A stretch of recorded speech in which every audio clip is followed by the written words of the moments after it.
Hello friends! Today I'm going to be recommending some of my favorite Black nonfiction books that I think everyone should read.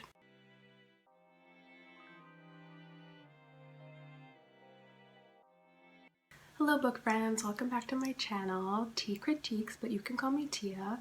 I review books, I review movies, specifically horror and thriller films. So if you like either one of those things, don't forget to subscribe below so you don't miss any of my future videos. So now more than ever, it is imperative that we read a diverse range of books from a diverse range of authors. I've said it before and I'll say it again, we've got to diversify our reads so that we can become educated and aware of the different struggles and experiences and injustices that different communities face.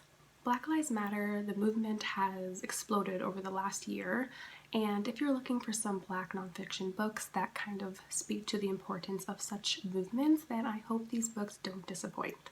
So I'm going to start with a book that literally changed my life, and I don't say that lightly. This book changed my life. Malcolm X's Autobiography, as told to by Alex Haley. Now, this man is an extraordinary leader, and after reading this book, I fell in love with his work ethic, I fell in love with his determination, I fell in love with his motivation, and he is just truly a phenomenal leader that deserves all the praise. So in this novel, he's not trying to come across as some perfect human being. He writes about his regrets, his mistakes, his flaws, all to bear witness to how he ultimately grows and changes. We read about his difficult childhood, his father's murder at the hands of the KKK. He takes us on a journey of his time living in Harlem and how he became addicted to drugs and started becoming involved in criminal activity, which subsequently led to his imprisonment.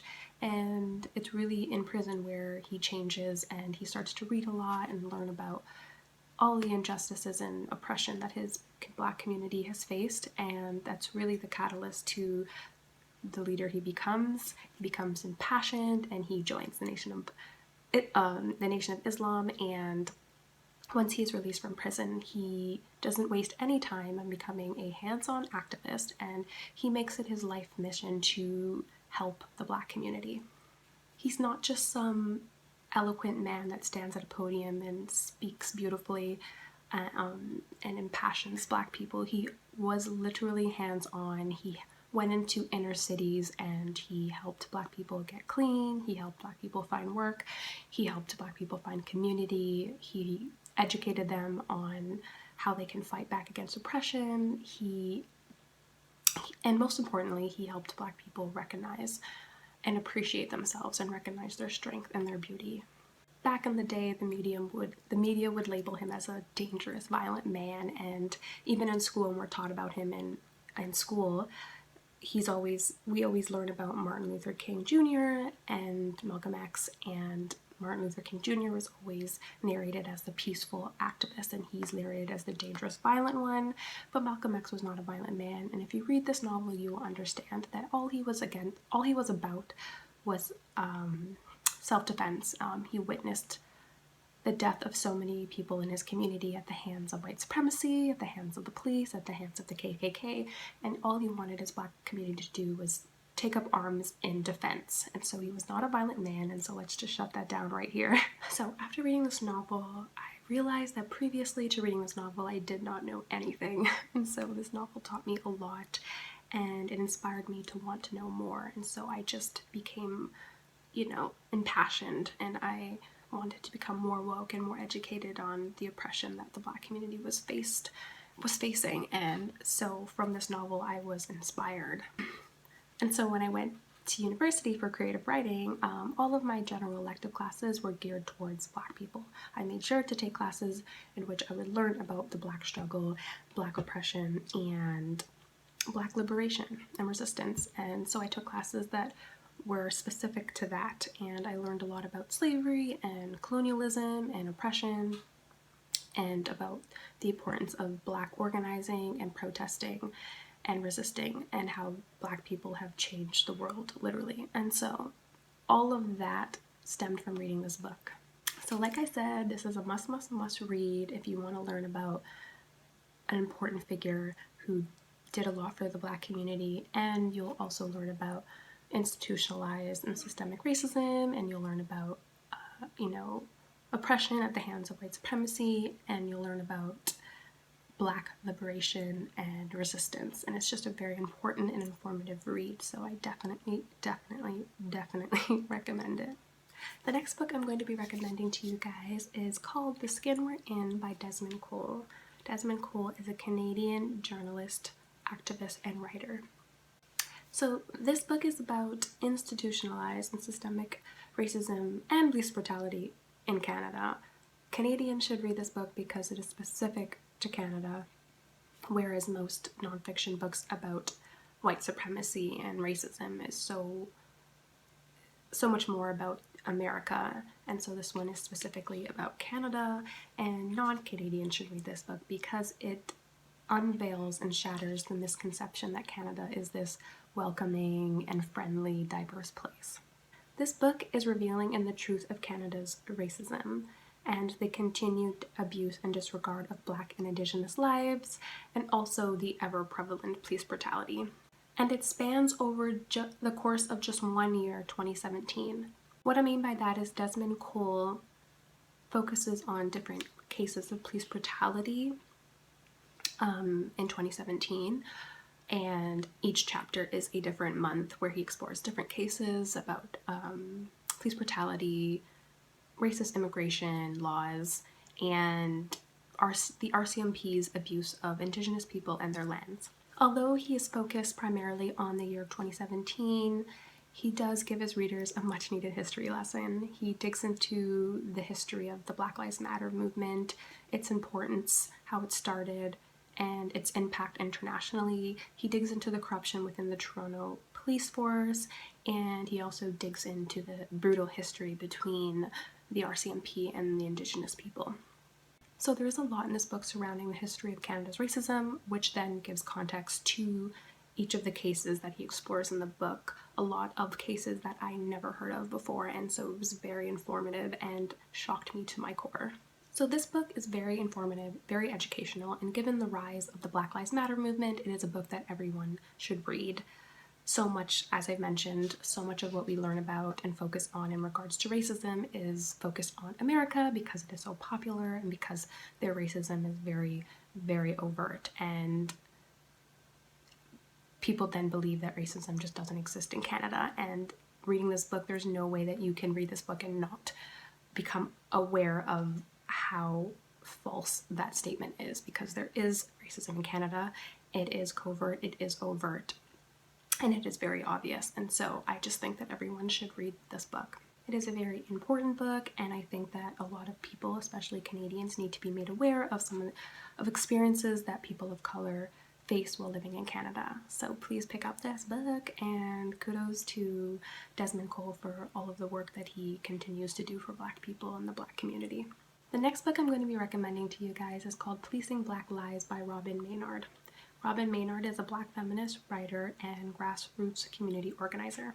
So this book is similar to Desmond Cole's book, The Skin We're in regards to the fact that it is specific to Canada, and it focuses on institutionalized and systemic racism in Canada.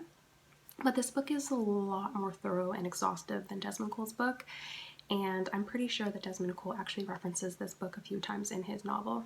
So the long version of this title is Policing Black Lives, State Violence in Canada from Slavery to the Present. And that's exactly what this novel is. Robyn Maynard breaks down institutionalized and systemic racism and connects it back to slavery. It's something that she labels as slavery and its afterlives, and referring to the continued effect of slavery and how it continues to negatively impact, control, brutalize, and restrict Black people living in Canada. I'm going to read the back of the book, the synopsis of the book, because I think it summarizes perfectly what this book is about.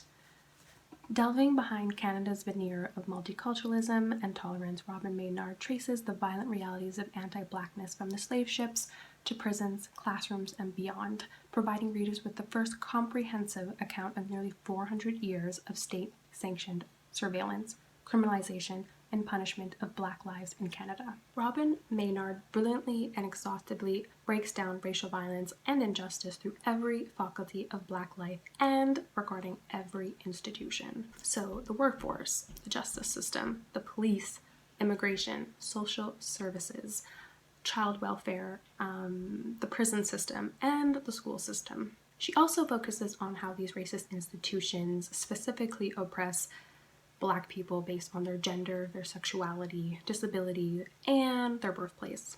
So if you are looking for a book to educate you and familiarize you with institutionalized and systemic racism in Canada that is oppressive towards Black and Indigenous people, this is a must read. It is informative, it is educational, and it is life-changing. As you can see, I read this book with utter focus and concentration, which is why I have so many highlights, because I just learned so much.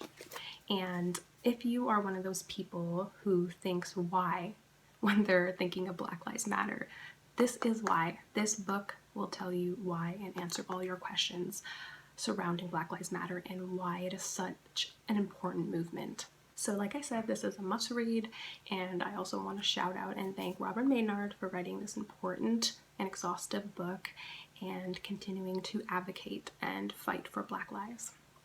So the next book I'm going to be recommending is Trevor Noah's autobiography called Born a Crime. We all know who Trevor Noah is, right? Crickets? No, I'm sure we all know who Trevor Noah is. But if you don't know, let me just give you a little bit of information. He's a South African comedian who currently lives in America and is also the host of The Daily Show. He is incredibly smart and incredibly funny. His show is also very smart and very funny. And so it's only fair that his book would also be very smart and very funny. And so this book is about Trevor Noah's life. The title, Born a Crime, is a reference to the fact that he was growing up in South Africa during apartheid. And during apartheid, Black and white people were not allowed to mingle and associate or engage in any, sexual activity. And so, regarding the fact that he is mixed race, his mother is Black, his father is white, he is technically not supposed to exist. He is a crime. And let me just read you guys something from the book. It's like it's an act from 1927. You can kind of see it. Immortality Act, 1927, to prohibit illicit carnal intercourse between Europeans and natives and other acts in relation thereto. And so it basically says that any European male who has illicit carnal intercourse with a native female and any native male who has illicit carnal intercourse with a European female shall be guilty of an offense and liable on conviction to imprisonment for a period not exceeding 5 years. And so basically that is real life. During the apartheid, Black and white people were not allowed to be in a relationship, and so he is technically a crime. So before reading this novel, I have to admit that I was incredibly ignorant in reference to apartheid. I didn't know anything about it. I had briefly heard him talk about it in some of his stand-up, but other than that, I didn't really know much about the apartheid. So this book was very, very educational for me. Noah provides an historical explanation and context to the apartheid, why it started, how it worked, and how it affected South Africans. So I learned a lot about South Africa before and after apartheid. I also learned a lot about different African tribes, languages, traits, and their fight for freedom. And he also gives more information regarding after apartheid and how there were wars between different African tribes after apartheid. And so we get to learn about how Trevor Noah lived during these very dangerous times, how he adapted to such dire situations, and so it is definitely a riveting and inspiring read. Every part of this novel is captivating and riveting, but what I most appreciated about this novel was the relationship between him and his mother, which was full of, it's like a tough love, but also tender at times, full of protection, heartbreak, pain, and connection. And his mother is just such an inspiring person. She's a survivor, a fighter, so incredibly smart and tough. and she just deserves her own novel because honestly she is just an amazing person, at what I've gathered from this novel. This book is often hilarious as we follow Trevor Noah throughout South Africa, trying to make money in often criminal ways, trying to find love, awkwardly but brilliantly and intellectually navigating being mixed race in a very black and white world, and how he used wit and language and humor to survive. His life and his mother's life are both inspirational, and the entire novel is just full of historical explanation, and I just thought that it could provide readers with a lot of knowledge regarding South Africa, regarding apartheid. To mention it again, often as readers we read a lot about America and racism in America and slavery in America, but I think it's important for us readers to go beyond that and see how broad and the impacts of colonialism was all over the world, and how influential white supremacy was globally, and that this book will teach you all about colonialism and its impacts in South Africa, which I think is important and not probably known enough, which I could speak to that because I didn't really know much about apartheid before reading this novel. Did that make sense? Or is that just a bunch of jibber jabber? So this novel is educational, it is funny, and it is informative and entertaining. And I also heard that it is going to become a movie, which I'm very excited about. Obviously, COVID has come and ruined everybody's plans, so I don't know when this movie will be released, but I'm very excited about it either way. So yes, please buy this book, pick it up, read it, learn about things you never learned about, possibly. And if you are not a fan of Trevor Noah, I guarantee you will be after reading this book. The last book I will be recommending for you guys, and my most recent read, is called Hunger by Roxane Gay. The reason I am recommending this novel last, even though it is my most recent read, is because all of the previous books were very similar in themes of, you know, police brutality, institutionalized and systemic racism, and white supremacy. And although Roxane Gay is a black woman, and she does at times in the novel speak to her blackness and speak to being a black woman in America, that is not the driving force of this novel. This novel is instead about her complicated relationship with her body. And even though it might seem off course for this video, I think it is, I just had to put it into this video because it is written by a black woman, and I just loved this novel, and so I had to put it in because I think that everybody should read this book. I have to say that right from the start, I loved this book, and I read it in 2 days, and I probably would have read it in 1 day, but you know, your girl's gotta sleep. Roxane Gay delves into some pretty traumatic and triggering themes such as eating disorders, sexual abuse, and mental abuse, and so just be wary of that when you pick up this book before you dig into it. Roxane Gay explores how her body is labeled as super morbidly obese, and she breaks down why labels are harmful and not based on actual fact. She critiques society and how it pressures women into toxic and unhealthy relationships with their body, and she reveals the pain and trauma she experienced, which then provides context to how she became the woman she is now and how she became fat. At a very young age, Roxane Gay was violated, and she turned to eating as a, I would say, safety net. And I don't want to get any more into that because it is not my story to share. It shouldn't come from my mouth, and I think that y'all should read the book to dig more into that. I loved how personal and raw and honest this novel was. It can't be easy to write about your deepest, darkest, you know, secrets and trauma, but I know from reading this novel that this is a very important novel that will help a lot of women and even men, and so I just think this is a very important book. She tells her readers from the jump that this is not a book about triumph. This is not a book about how a fat person lost all the weight and transformed. This is not a book about body positivity, although maybe in some ways it is, but maybe not. This is very much a book about being human. And what I mean by that is that it is a book about full of complexities of being human, pain, tragedy, flaws, love, beauty, healing. And so it's a very, very honest novel, memoir, I should say. She does not necessarily love her body, and she does speak to the pain, mental and physical, that she faces while living in her body.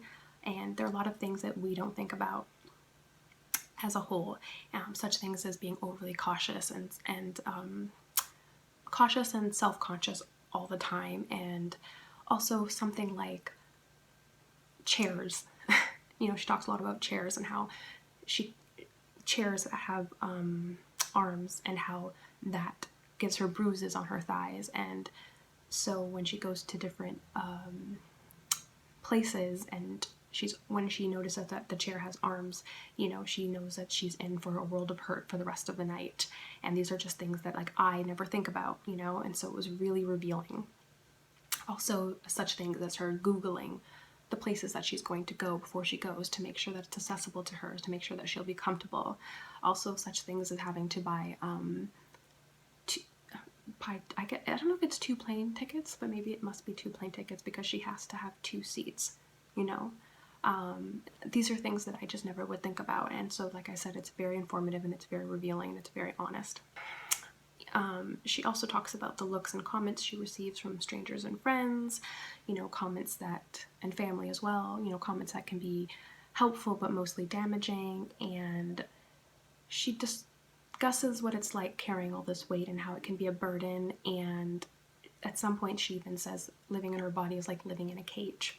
Now, referring back to the fact that she does not love her body, that does not mean that she does not love herself.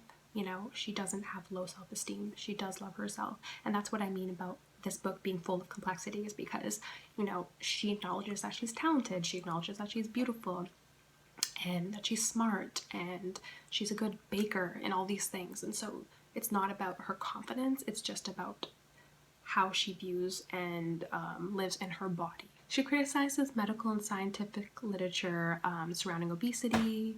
She criticizes shows such as Big Fat Loser and how they do more harm than good.